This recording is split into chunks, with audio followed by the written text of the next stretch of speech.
ঈদের দিন সালাম আগে দিয়ে হাত মিলাবো নাকি তাকাব্বালাল্লাহু মিন্না ওয়া মিনকুম দোয়াটা পড়বো?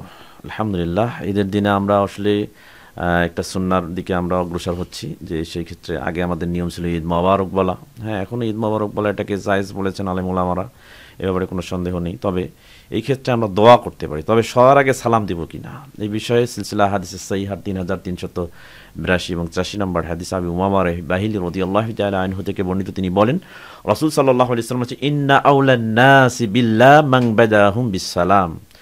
মানুষের মধ্যে সবথেকে আল্লাহর নিকটবর্তী ওই হচ্ছে বান্দা, যে বান্দা সালাম দিয়ে শুরু করে।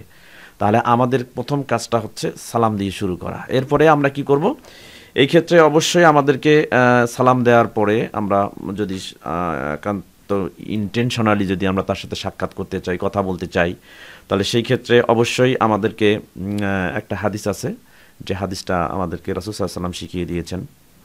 আবু দাউদ, তিরমিজি, নাসাই, ইবনে মাজাহ এবং মিশকাতুল মাসাবি কিতাবুল আদব বাবু সালাম, সালাম প্রদান করা সংক্রান্ত একটা অনুচ্ছেদ রয়েছে আল ফাসলুস সানি, দ্বিতীয় পরিচ্ছেদের 4679 নম্বর হাদিস। যে হাদিসটার মধ্যে আল্লাহ রাসূল সাল্লাল্লাহু আলাইহি ওয়াসাল্লাম বলেছেন যে কোনো ব্যক্তি, দুইজন ব্যক্তি যখন একত্রিত হয়, মা মিন মুসলিমাইনি ইয়ালতাকিয়ানি ফায়াতাসাফাহান, আল্লাহ রাসূল সাল্লাল্লাহু আলাইহি ওয়াসাল্লাম বলেছেন যখন কোনো মুসলিম দুইজন ব্যক্তি একত্রিত হয়, এরপরে দুইজন যখন পরস্পরের সাথে করমর্দন করে, মুসাফা করে, আল্লাহ রাসূল সাল্লাল্লাহু আলাইহি ওয়াসাল্লাম বলেছেন গুফিরা লাহুমা ক্বাবলা আন ইয়াতাফাররাকা, তাদেরকে ক্ষমা করে দেওয়া হয় তাদের দুইজনের বিচ্ছিন্ন হওয়ার আগেই। তাহলে আলহামদুলিল্লাহ, এই হাদিস থেকে আমরা এটার উপরে আমল করতে পারি। যখন দুইজন মুসলমান সাক্ষাৎ হবে অবশ্যই আমরা সালাম বলবো, এরপর মুসাফা করব, এরপরে মুসাফা করার পরে আমরা দোয়া পড়ব তাকাব্বালাল্লাহু মিন্না ওয়া মিনকুম।